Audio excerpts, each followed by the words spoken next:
Thanks, and good day to everyone. Real quick introduction for those of you that have gone through the entire series with me. I'm Don Warden. I've been working in cybersecurity and information security for a little over 30 years now, and this is definitely a passion area for me.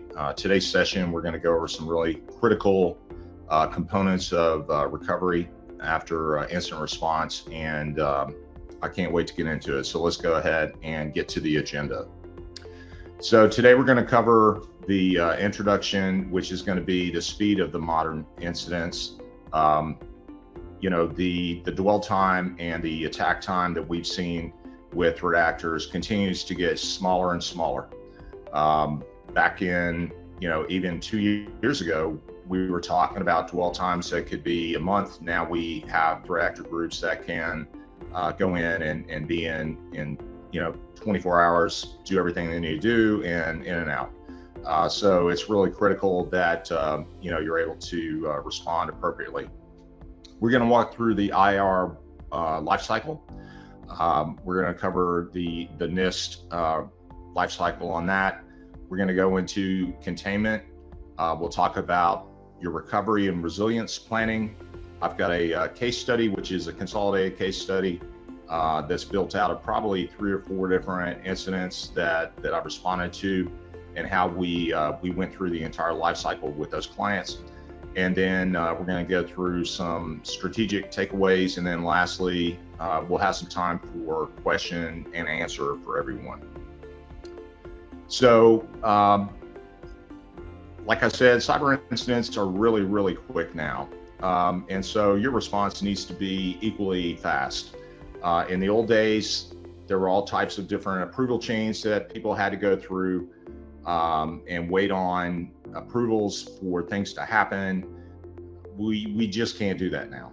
Ransomware can encrypt an entire network in under an hour, and a single credential theft can pivot through your cloud assets before you've had your morning coffee. And the question really isn't if an attack happens, it's how fast you can contain it and how fast you can recover without repeating. That phase really decides whether the breach becomes a headline that you read in the news, or it's just a footnote. So containment buys you a lot of time. Recovery buys you the trust and the reputation survivability. So we're going to walk through the NIST 861 model, which is preparation, detection, containment, eradication, recovery, and then the lessons learned. Most organizations overinvest in the detection, and they really underinvest in what comes next. So containment and recovery are the hinge points to make sure that you are prepared. They can really be critical to turn the chaos of an incident into the control of an incident. So if detection is what happened, containment is what we're stopping. Recovery is what we're rebuilding. So this is where all those technical and leadership decisions converge, and this is a very, very key point when you're under attack. So the purpose of containment isn't about going into panic and pulling, plugs and powering off things and unplugging network equipment. It's about precision. So, your goal is to limit the damage while also preserving the forensic evidence. That is critically important. But we also want to stop the lateral movement, and we want to prevent the data exfiltration, make sure we get the environment stabilized so that we can safely eradicate and start to do a recovery. So containment is highly, highly surgical, and it's not a brute force thing. Every second matters, but so does every byte of evidence. I walk into a lot of different cases where people start to shut equipment down and start to pull plugs. If you ever have the unfortunate time of going through this, please do not do that. Go through the containment activities that we're going to talk about today, but please keep equipment on, keep the network on, but make sure that we start to do containment because having the evidence is critically important. So there are two different layers of containment. We have short-term containment, which is to go and do immediate isolation of your endpoints, make sure that you have disabled any of the compromised accounts that you see, make sure that you block malicious domains. It's really about doing some immediate firefighting. The long-term containment is about rebuilding things. So making sure that you implement segmentation, rotate credentials, and then start to systematically reintroduce your systems in very controlled stages. Think about it as reconstructing fire breaks so that your sparks of a fire don't start to spread. So you can't rush the long-term containment components at all without risking reinfection of your network. So let's talk about containment techniques by scenario. So with ransomware, you want to make sure that you disable SMB shares, isolate your Active Directory domain controllers, make sure that you snapshot the affected systems for evidence. For an insider threat containment, you want to make sure that you suspend those affected accounts, revoke their VPN tokens, preserve any type of auditing logs immediately. If you don't have any type of log shipping that you do to a SIM or other type of log device, make sure that you get that in place. That's critically important whenever you're going through an investigation of any type of response. For a cloud breach, you want to make sure that you rotate your API keys, restrict your IAM roles, and make sure that you quarantine those workloads. So there is not a one-size-fits-all type of containment. It's very contextual to your environment, and you need to make sure that you have a playbook that is succinctly written that matches your specific environment.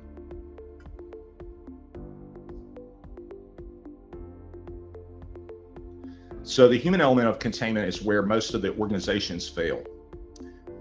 They might have the technical controls in place, but organizationally, they don't have things, set up correctly. So you need to define who has the authority to do isolation. It needs to be something that's in writing, something that is in a playbook. It does not need to happen whenever you are under attack. So that is critical. You need to maintain an IR chain of command. So you need to have one person or a team of two people if you're going to be fighting for days, to make sure that those are the individuals that are in charge and are able to make, and have the authority to make decisions. It is not the time for ruling by committee. If you do that, you will fail. So you need to make sure that you also have effective communication throughout the entire chain of the business, from the technical all the way up to leadership within a company. Oftentimes we see that the decisions that are made in the first 30 minutes of an attack matter whether you have like a very small breach or whether you have the entire organization gets taken down.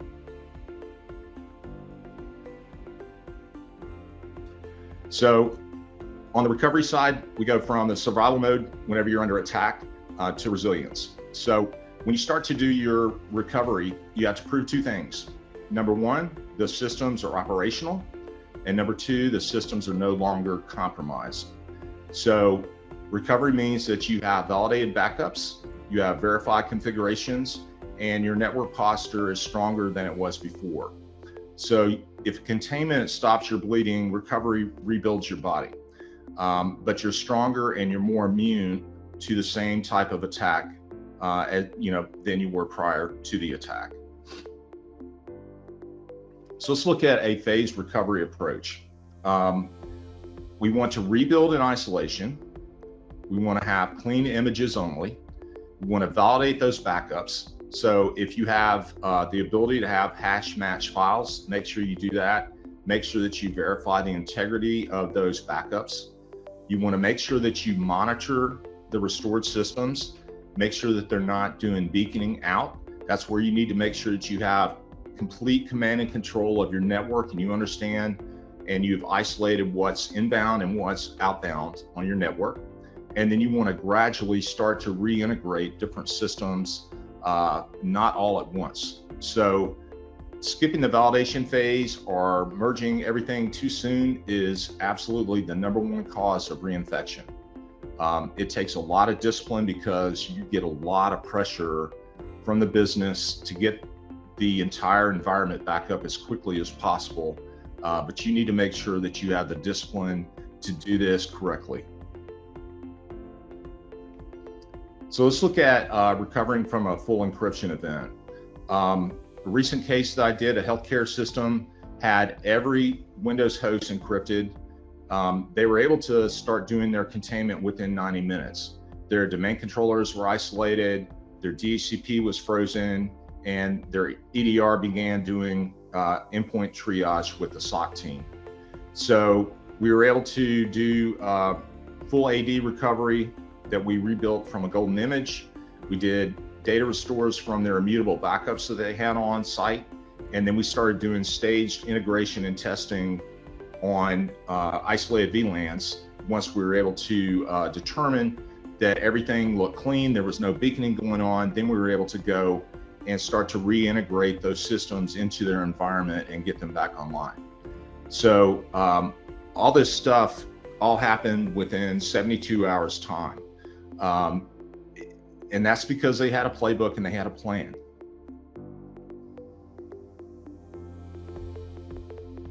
So the cloud brings some very specific recovery challenges. You can't just go and pull plugs, you can't just go turn off the cloud.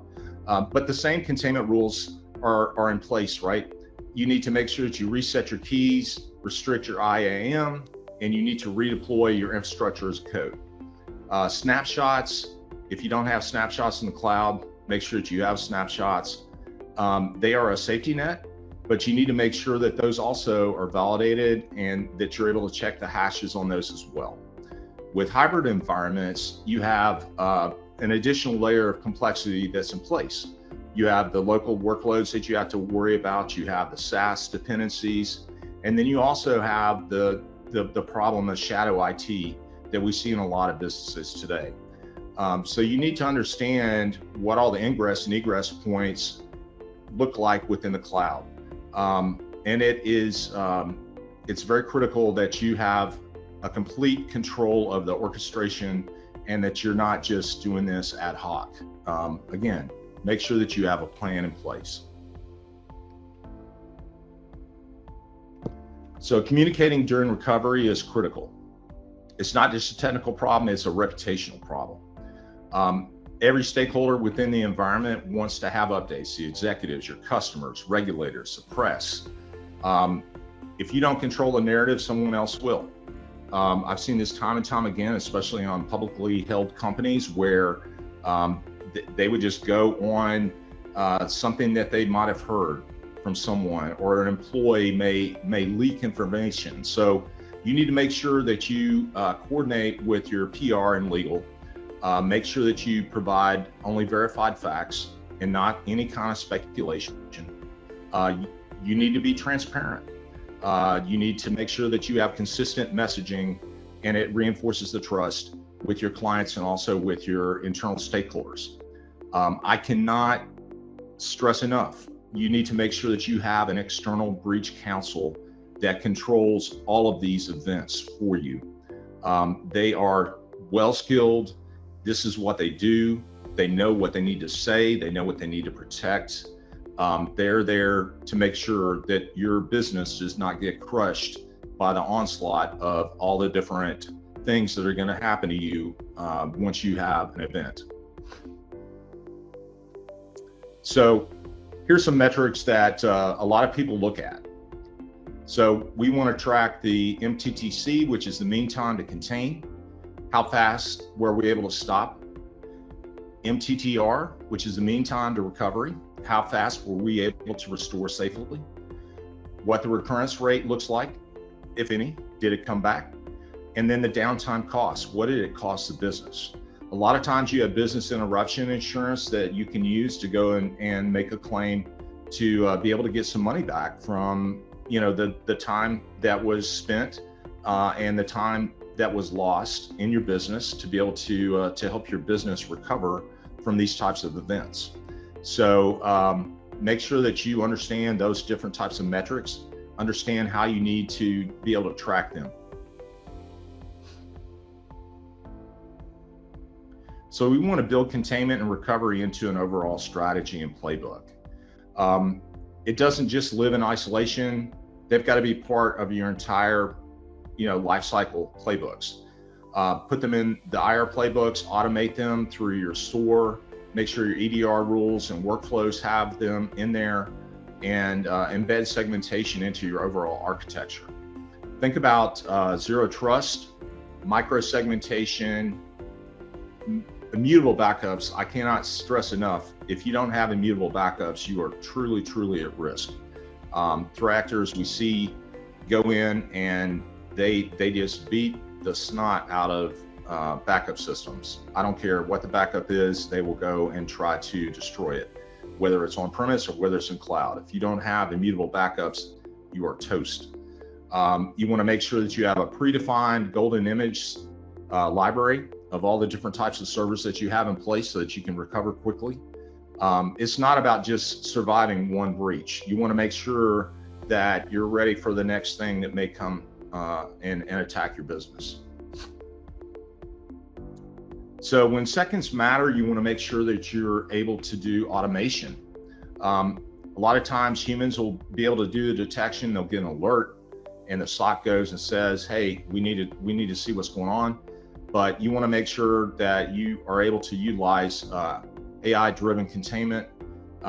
There are systems in place now that are able to help you with this, to do autonomous host isolation, make sure that they're able to do adaptive credential resets, and do anomaly-driven trigger responses. So there are systems that get deployed. They're able to do detection of lateral movement and isolate the source in under 15 seconds. Most EDRs can do that because they use some form of AI, and that's where we're at. So if you don't have those in your environment, you need to make sure that you're looking at that and get that in place as quickly as possible.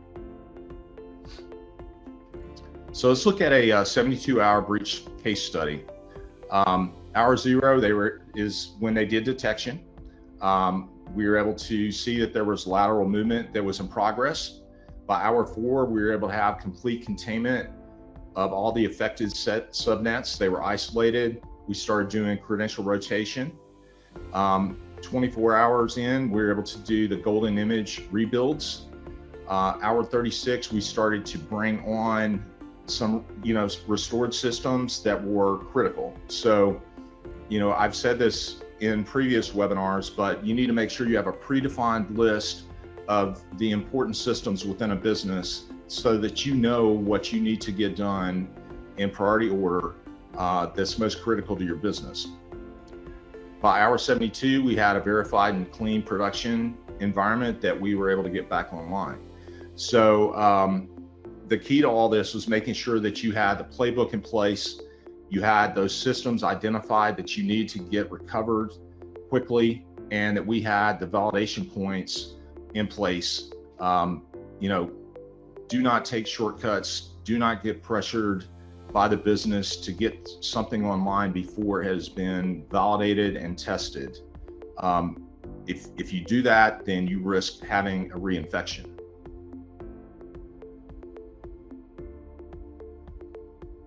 So some lessons from the field. You want to have decisive isolation. Like I said in the beginning, you cannot have analysis paralysis. You need to have this in a playbook. Recovery begins during containment. So every system that you have isolated needs to have a recovery plan that's queued up and already pre-written. Rebuilding your trust, it takes longer than restoring the services. So your leadership teams within the executive team need to communicate this patient that needs to be had throughout the entire environment, because the end users obviously get grumpy about things, but the reality is you just can't rush it. So containment is chaos control when you really get down to it. Recovery is a trust restoration, and both require the authority and foresight of the entire chain from the executives down to the IT staff.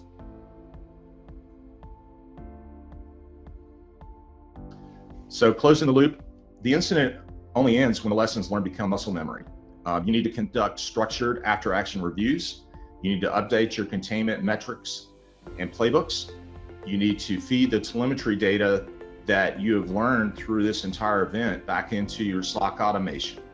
The best IR teams evolve after every breach, and they don't just recover, they continuously refine their process to make sure that they can adapt to what may be next.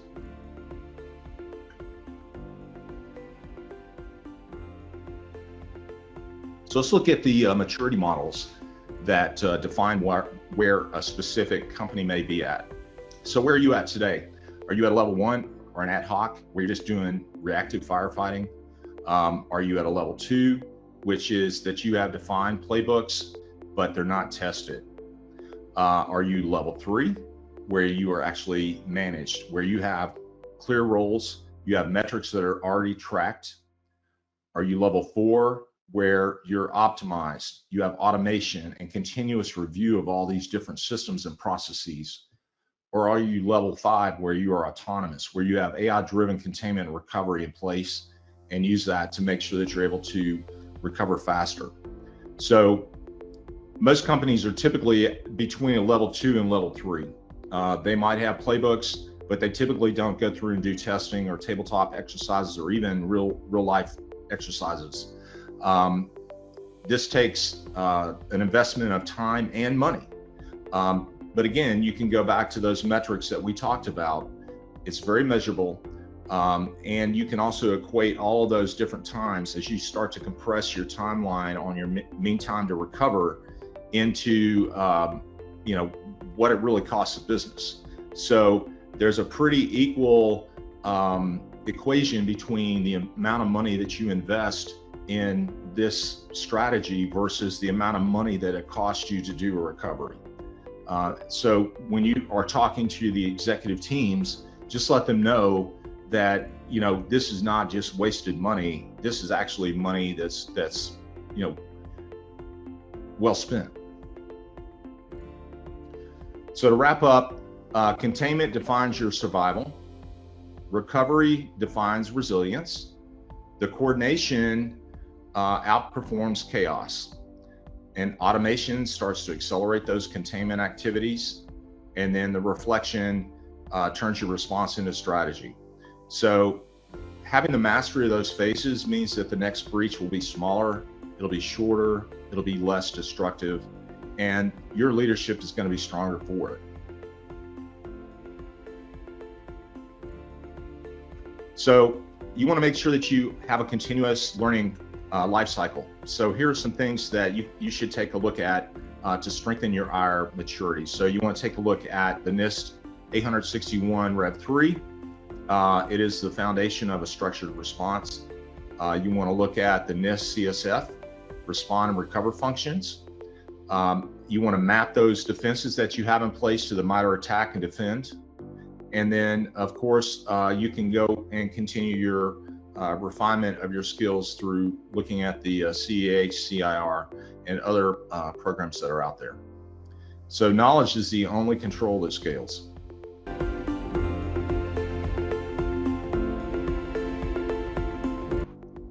There are a couple things to look at. Number one, there are backup systems that are able to do pre-scans for any type of known malware that may be in place. Secondly, like I described during the webinar, you want to make sure that you do a very controlled restoration into a segmented environment. And then you want to do the restoration, check that you don't have any type of beaconing that's going on. You also want to make sure that you put EDR onto the restored systems and do a full scan. It's not 100% that you're going to be able to catch everything because there are a lot of different changes that threat actors will do, but you can look at different types of behavioral patterns within the environment for specific types of lateral movement activities that may come out of those restored systems. But again, that's where you want to make sure you have the segmentation and you do the restorations into their own controlled segment. The preservation of your data, or actually the evidence, is more important than just about anything else, because there are a number of reasons for that. Number one, you have legal problems that you need to take care of, that only those evidence can ensure that you're able to have the ability to control that. The other thing is that you cannot have lessons learned if you don't have the evidence that shows you how this happened. So that's why it's more important. So eradication happens whenever you're able to ensure that you don't see any type of beaconing or any type of lateral movement activity within your controlled restoration environment over a period of time. So you need to make a decision as a business, what that timeline looks like. Some companies say it's 24 hours. Some companies want to see 72 hours. It really just depends. I tend to be on the more conservative side, where I want to look and make sure that things aren't reoccurring within 72 hours. The other thing is that it allows you to really start to dig into looking at those different types of processes that may be hidden, that a threat actor might drop into your environment. So looking at those scheduled tasks that may be embedded into different types of systems, looking at those group policy objects that may be embedded into those systems. It just takes time to go do that. So I tend to say, I lean towards 72 hours. Which tools? So there's not like a single toolkit that you can use for incident response, and every company has a different stack of tools that they use to do IR. I guess the clarifying question on that would be, are you talking about looking at the forensic data or actually performing the restoration of systems? Really, it's more of a process than just a single tool or a set of tools that you use. But obviously, if you're talking about forensics, there are tons of different commercially available and also open source tools that you can use to do forensic analysis of activities. I would make sure that if you have the ability to incorporate artificial intelligence into your systems, that you do it throughout every step. I think 6 or 7 months ago, we talked about how to do that incorporation of artificial intelligence into your systems. Absolutely want to make sure that you have the guardrails in place. Absolutely want to make sure that you have the human interaction to make sure that a human makes those final decisions. You can predefine different types of things that AI can do without those human interactions, like segment off systems, segment off networks. But whenever you're talking about doing massive automated rollbacks and all those types of things, I think it's better that you have that written into the playbook, where you have a human that goes and does validation that those events actually need to occur. So what we're seeing right now is that in the old days, the insurers wanted you to go through a whole checklist and answer a questionnaire, and they trusted you. Now, like you mentioned in the question, there are independent audits that have to occur, making sure that you have the evidence of playbooks in place, that you have evidence of the process and the tools that you're going to use that are available to the auditors. That's critical right now for insurance reasons, and also just to offset your risk, that you have evidence that you actually are doing something and not just responding ad hoc. It's a really tough problem, because you want to balance what you provide for them. You don't want to just go and provide people with the tools and the process that you're using, because you don't know if they could get their data stolen. And then, your whole kind of playbook and process is out there for threat actors to use. So it's a very delicate thing right now. And I think that the entire industry is really trying to figure out what the right way to share those data with auditors and insurers looks like. Number one, you want to make sure that you're looking for any type of beaconing. So threat actors are very crafty in the way that they do exfiltration and do beaconing activities. A lot of times they'll do living off the land type of activities where they'll use well-known tools to do command and control activities. So you just need to make sure that you have very, very clear understanding of the ingress and egress points within your network. Most companies don't. I've walked into very, very robust, large corporations that think they have a full control and understanding of what their networks look like.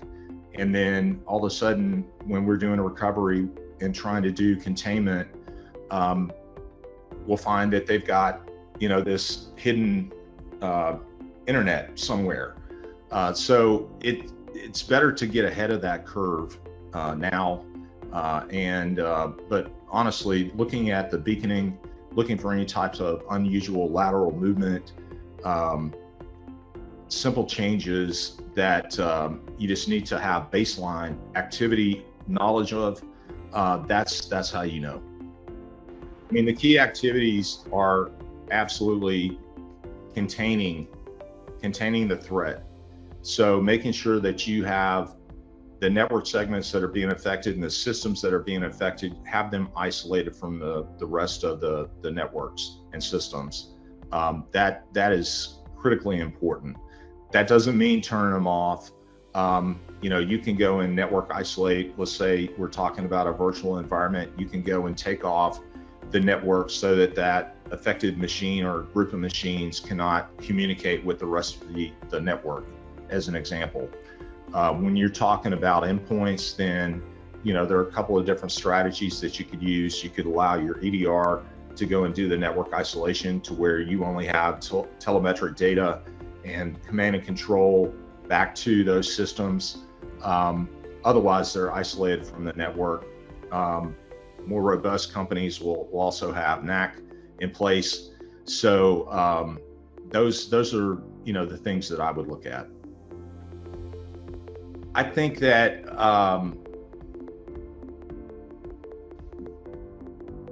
management I look at that as executive level type activities. I look at incident response through the entirety of a business, from the lowest end network administrator all the way up to the CEO. It's an entire stack of different activities that have to take place. So you need to understand what the containment looks like. You need to understand what your strategy is for communications, who's responsible for what. That's the differentiation that I would see between those two. You should have a predefined list of individuals within your playbook, and they should know ahead of time who they need to contact. So let's say you've got one person that is the main contact. They're on vacation. You need to have a secondary or tertiary contact that's available that can, kick off the activities to actually do the manual triage of what they've found within the environment. So really, it depends on your preference. I think the NIST framework is extremely adaptable and can be utilized by any size system or any size environment, actually.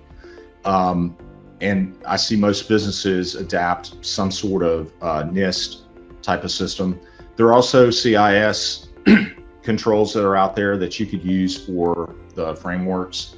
And it takes time to do the implementation of those, to do the actual auditing, You really need to have someone that's very well skilled in governance, risk, and compliance to help your organization walk through that entire journey.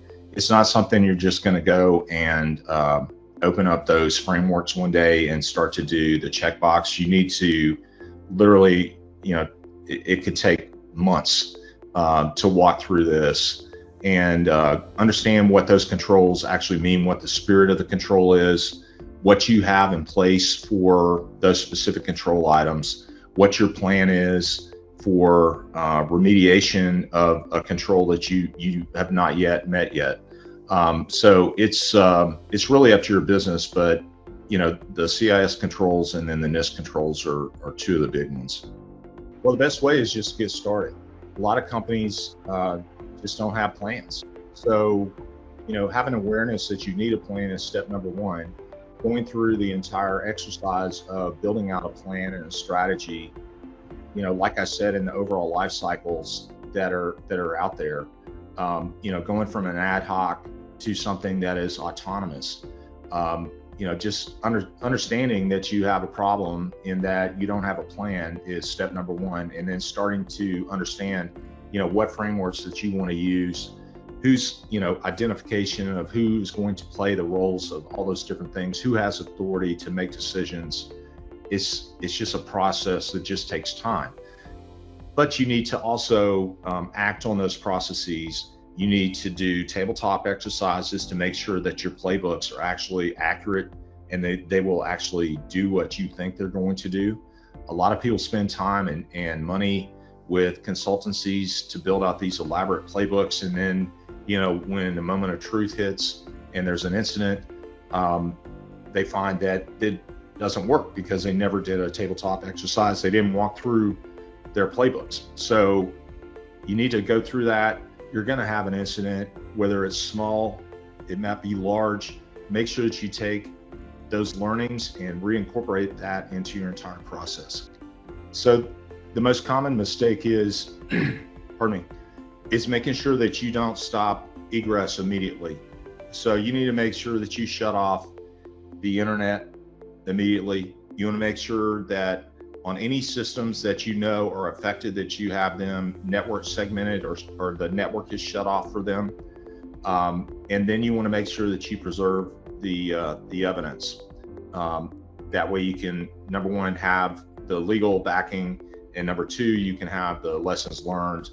And then sometimes, honestly, depending on the threat actor group, having those systems available will allow you to actually get access into what they're using for their tooling, and that can be used by recovery teams to be able to provide customized decryptors, also allow you to understand what those IOCs look like, and just be able to recover in a more structured manner than you would just having an ad hoc approach.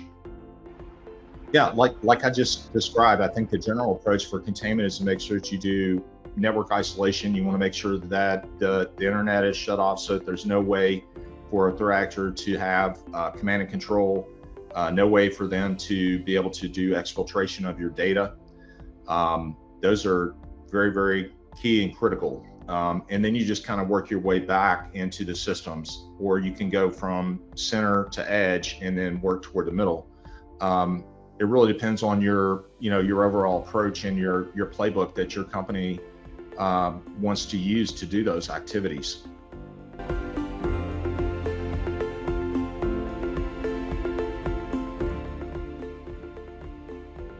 Yeah, the message is make sure that you are proactive, that you have plans in place, make sure that you are disciplined in your approach to IR, and every second you save in containment buys you hours in your recovery.